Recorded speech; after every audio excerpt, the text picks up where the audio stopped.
ہماری economic growth ہی نہیں ہوئی تو ان کا خرچہ کم اماؤنٹ کے یوزرز کے اوپر پڑا ہے بدقسمتی سے. اس کی مانگ کو ہم نے زیادہ بہتر کرنا ہے, اس کی قیمت کو نیچے لے کے آنا ہے. اور میں آپ سے 2 منٹ ذرا چاہوں گا, خاص طور پہ اس وقت قیمت کی جو بڑھوتی ہوئی ہے اس کے اندر جو بڑی ہے, جو آج الیکٹرانک میڈیا کے اوپر اور سوشل میڈیا کے اوپر چل رہا ہے. ہم نے اس کی ایک کیمپین لانچ کی ہے, میں نے سینٹ میں بھی ایک آفیشیل بیان دیا ہے. یہ غلط کہہ رہے ہیں آپ. یہ اس وقت 5 روپے 72 پیسے جون 2023 کے بیس ٹیرف کے اندر اس کا اضافہ ہوا ہے. جون اس وقت جو آپ نے اس مہینے بل پے کیا ہے کامران خان صاحب, آپ نے اور میں نے اور عام آدمی نے, اس بل کے اندر جو اضافہ جولائی 1 سے ہوگا وہ یہ نہیں ہے جو آپ کہہ رہے ہیں. میں آپ کو ایگزامپلز دے رہا ہوں, فیکٹس کے ساتھ بتا رہا ہوں. جو لائف لائن کسٹمر ہے ہمارا, سب سے غریب طبقہ جو ہے جس کے تقریباً 13 لاکھ میٹر ہیں, اور جو پروٹیکٹڈ طبقہ ہے جس کے 1 کروڑ 55 لاکھ میٹر ہیں, وہ 7 روپے 56 پیسے اس وقت بجلی کا دے رہے تھے, اور وہ جولائی کے بعد 7 روپے 65 دیں گے. اور جو 1 کروڑ 55 لاکھ ہیں وہ 19 روپے 87 پیسے دے رہے تھے, اور اب 20 روپے 48 پیسے دیں گے. اور جنوری 2025 میں وہی کسٹمر پھر اس کی قیمت نیچے گر کے 15 روپے 27 پیسے ہوگی. جس کیٹیگری کا آپ پوچھنا چاہیں میں آپ کو فگرز دوں گا, اور میں آپ کو اس کا باقاعدہ چارٹ بھی دوں گا تاکہ آپ اپنے تمام جو دیکھنے والے ہیں ان کو دکھا سکیں آپ. تو پاکستان کے اندر جو بجلی کی قیمت کا جو ٹیرف ہے نا, جس کا آپ بیان کر رہے ہیں, اس کو اگر عام آدمی کی زبان میں سمجھانے کے لیے بتایا جائے اور جو بلوں کے اوپر اس کا آئے گا وہ یہ ہے جو میں آپ کے سامنے بیان کر رہا ہوں, جس کے فگرز. تو لگار صاحب, یہ جو آپ نے بتایا جو بیس ہمارا کسٹمر ہے وہ جو کہ اب 20 روپے آپ نے بتایا something 20 plus rupees per unit اس کو مل رہی ہے, یعنی کہ جو ہمارا بنیادی ہے جو 0 سے 200 یونٹ والا. جی. تو بجلی کی قیمت جو آپ نے فرمائی, جو کہ ہمیں پتہ ہے کہ اس وقت پاکستان میں ایک عام پاکستانی کو اس والے کو نہیں, جو کہ ایک عام پاکستانی دوسرا ہے, اس کو تقریباً 60 65 70 روپے فی یونٹ مل رہی ہے. تو یہ جو فرق ہے 1 کروڑ اور باقی یہ بھی غلط ہے, یہ بھی آپ کا بیان غلط ہے. 1 کروڑ 55 لاکھ لوگ, 1 کروڑ 65 لاکھ لوگوں میں سے 1 کروڑ 55 کو 19 روپے 87 پیسے آج مل رہا ہے, اور 1 جولائی کے بعد 20 روپے 48 روپے ود ٹیکسز پڑے گا. جو بالکل لائف لائن ہے اس کو 7 روپے 56 پیسے کا مل رہا ہے. جو 300 یونٹ سے کم والا ہے اس کو 42 روپے کا پڑ رہا ہے. جو 300 سے 700 یونٹ والا ہے اس کو 54 روپیز کا پڑ رہا ہے. جو 700 سے زیادہ ہے اس کو 60 روپے کا پڑ رہا ہے. اور ان 60 روپے اور 54 روپیز والے کا 4-5 روپے فی یونٹ اوپر جائے گا, لیکن پھر جنوری میں پھر نیچے آ جائے گا اپنی اس وقت کی سطح کے اوپر. اور یہ غلط فہمی ہے, اور میں آپ کا مشکور ہوں کہ آپ نے مجھے موقع دیا اس غلط فہمی کو کلیریفائی کرنے کے لیے. لگار صاحب یہ فرمائیے گا کہ چاہے عوام کو کہ عوام اگر سمپل زبان میں پوچھے کہ اس کا کیا قصور ہے, یا وہ کون سا قصور ہے جو کہ حکومت پاکستان کی دسترس سے بالکل باہر ہے, جس کی وجہ سے بجلی مہنگی ہے. حکومت کہہ سکتی ہے کہ اس میں ہمارا کوئی قصور نہیں ہے, لیکن کیا یہ درست نہیں ہے کہ 90% قصور سکسیسو گورنمنٹس کا ہے؟ میں کہوں گا نہیں, چلے ایک حکومت کا نہیں کہتے, لیکن سکسیسو حکومت کا ہے. یہ حکومتی نااہلی ہے, یہ حکومتی کرپشن ہے. اس میں عوام کا کوئی قصور نہیں ہے کہ یہ 70 روپے فی یونٹ وہ بجلی خرید رہا ہے. پاکستان کی انڈسٹری دنیا کی مہنگی ترین بجلی استعمال کر رہی ہے, پاکستان کے عوام دنیا کی مہنگی ترین بجلی استعمال کر رہے ہیں. آج بھی اس میں مزید 7 روپے اضافہ ہو رہا ہے. اس بیچاری 25 کروڑ عوام کا تو اس میں قصور نہیں ہے نا. یہ قصور در قصور حکومت کا ہی ہے نا, ہماری قیادت کا ہی ہے نا. آپ سے زیادہ میں ایموشنل ہوں اس معاملے میں خان صاحب. یہ نہ صرف حکومتوں کا قصور ہے, یہ ان کا بھی قصور ہے جنہوں نے اکنامک گروتھ ہوتے ہوئے پاکستان کو منجمد کیا. جس گروتھ کا سوچ کے اتنی زیادہ کیپیسٹی ہم نے 2013 اور 18 کے بیچ میں لگائی، وہ کیپیسٹی استعمال ہی نہیں ہوئی. اگر ہم 6% گروتھ کے اوپر گرو کرتے رہتے، اگر پاکستان کی اکانومی گرو کرتی رہتی، تو آج آپ کے اوپر کم از کم 900 سے 1000 ارب روپے کا بوجھ صرف اس کی وجہ سے کم ہوتا. آج میں مانتا ہوں، آج ہماری جتنی بھی ڈسٹریبیوشن کمپنیز جن کو مختلف حکومتیں سنبھالتی رہ گئی ہیں، جس سے تنگ آ کے ہم فیصلہ کر چکے ہیں کہ ان کو نجی شعبے کے اندر دیا جائے اور 1 سے 1.5 سال میں کر کے دکھائیں گے انشاءاللہ، وہ آج آپ کو صرف عوام کے صارفین کے اوپر، لوگوں کے اوپر 600 ارب روپے سالانہ کا بوجھ صرف اس بےایمانی کے انفراسٹرکچر کی اوپر ہے، جس کے اندر لوگ نہ صرف بجلی چوری محکمے والے ان کے ساتھ مل کے کر رہے ہیں، بلکہ اپنی جیبوں کو بھی بھر رہے ہیں. تو 600 ارب یعنی 6 روپے فی یونٹ کا تو نقصان صرف ان ڈسٹریبیوشن کمپنیز کی وجہ سے ہو رہا ہے. میں مانتا ہوں میں نے شروع میں آپ سے عرض کیا اور آپ نے مانا اس بات کو کہ ماشاءاللہ یہ آپ پہلی بار وزیر بجلی نہیں بنے. ہماری گزشتہ حکومتوں میں بھی آپ کے ساتھ بات ہوتی رہی ہے، ہر حکومت سے بات ہوتی رہی ہے. جب بھی آپ نے فرمایا کہ یہ جو بنا اور الحمدللہ انہی سالوں میں نواز شریف صاحب نے لوڈ شیڈنگ کا خاتمہ کیا تھا. یہ مجھے یہ فرمایا کہ جو آپ نے فرمایا کہ ہم 1.5 سال میں ڈسکوز کو پرائیویٹائز کریں گے، اس پروگرام کے تمام ناظرین گواہ ہیں کہ یہ ہم 15 سال سے سن رہے ہیں کہ ہم ڈسکوز کو کریں گے. اس میں متعدد ابھی آپ نے فرمایا آپ کی حکومت نہیں، اب آپ نے فرمایا کہ 1.5 سال میں کریں گے، لیکن جس حکومت کو آپ ریپرزینٹ کر رہے ہیں یہ تقریباً 2 سال سے حکومت میں ہے. شہباز شریف صاحب وزیر اعظم رہے ہیں پی ڈی ایم کے. اس دوران انہوں نے کون سا ایسا قدم کیا جس سے وہ لگ رہا ہو کہ وہ ان ڈسکوز سے چھٹکارا حاصل کرنا چاہ رہے ہیں، یا اس کے اندر کوئی بڑی اصلاحات کر دی ہیں، یا کچھ بھی انہیں چلے عمران خان کا دور چلے، میں آپ ضرور یہ کہیں گے وہ تباہی کا دور تھا اس سے پہلے کا. اب تو شہباز شریف صاحب تھے نا، انہوں نے اس ڈسکوز کو کیا کیا جب آپ کہہ رہے ہیں کہ اگلے سال 1.25 سال کے اندر ہم اس کو پرائیویٹائز کر دیں؟ انہوں نے کیوں نہیں کیا؟ انہوں نے کون سی بہتری لائے؟ دیکھیے میں آپ کو بتا دوں، دیکھیے کامران بھائی، عمران خان کے دور کے پیچھے چھپنے کا تو کچھ تک ہی نہیں بنتی. ہم تو اپنے دور میں ہیں، اپنے دور کے لیے مکمل طور کے اوپر جواب دہ ہیں. میں آپ کو بتاؤں آج اس دور میں اور اس دور میں کیا فرق ہے. پی ڈی ایم کے دور میں کیا آخری 1.5 سال حکومت کا رہ گیا تھا، اس میں کوئی مینڈیٹ تھا ہمارے پاس اس قسم کی اصلاحات کرنے کا؟ یہ 5 سال کے دور کے اندر یہ مینڈیٹ اوپنلی اناؤنس کر کے آئے ہیں. اور دوسرا میں آپ کو بتاؤں کامران بھائی، پرائم منسٹر کا پرائیویٹائزیشن کا پورا ریزولو ہے. آپ کو یاد ہے 25 سال پی ٹی سی ایل کی پرائیویٹائزیشن کا ڈھنڈورا پیٹا جاتا تھا. 2002 کے اندر یہی غریب تھا آپ کی مدد کے ساتھ پی ٹی سی ایل کو پرائیویٹائز کر کے ٹیلی کمیونیکیشن کے سیکٹر کو بہترین سیکٹر بنایا. اس وقت کیا ہو رہا ہے؟ پہلی دفعہ کامران بھائی، اور یہ آپ کو اپریشیٹ کر کے میری مدد فرمائیں، پہلی دفعہ پاکستان کے اندر تمام ڈسٹریبیوشن کمپنی کے بورڈز ہم نے پروفیشنل گراؤنڈز اور بیسس کے اوپر سلیکشن کیا ہے، جو کسی ہائی کورٹ کے کیس کی زد میں آ کے پچھلے 8-10 دن سے ان کی نوٹیفیکیشن نہیں ہو سکی، اور ہوگی انشاءاللہ. ہم قانون چینج کر کے اس کی نوٹیفیکیشن کروائیں گے.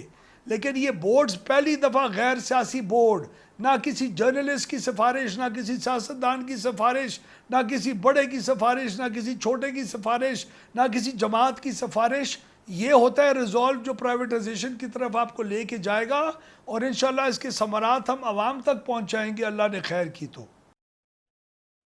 اللہ خیر کرے. بہت شکریہ غیر صاحب، تھینک یو سو مچ. اویس احمد خان لغاری وفاقی وزیر بجلی ہمارے ساتھ موجود تھے. کمرشل بریک، اس کے بعد ذکر کرتے ہیں الیکشن اور الیکشن میں دھاندلیاں، اور اس کے حوالے سے اب ٹریبونلز بن رہے ہیں جو ان دھاندلیوں کا جائزہ لیں. الیکشن کمیشن آف پاکستان پر الزامات ہیں الیکشن کے حوالے سے، ملکی طور پر بھی، پورے بین الاقوامی طور پر بھی. الیکشن ٹریبونلز جو ان حوالے سے سماعت کرے، الیکشن کمیشن چاہتا ہے کہ اس کا اس میں سے ہو، اس کی حوالے سے اس کے حکم سے یہ ٹریبونلز بنے. اس پر سپریم کورٹ آف پاکستان معاملہ پہنچا ہے اور جس کا فیصلہ اس سلسلے میں بہت اہم ہوگا. اس کی بات کرتے ہیں چھوٹے سے وقفے کے بعد.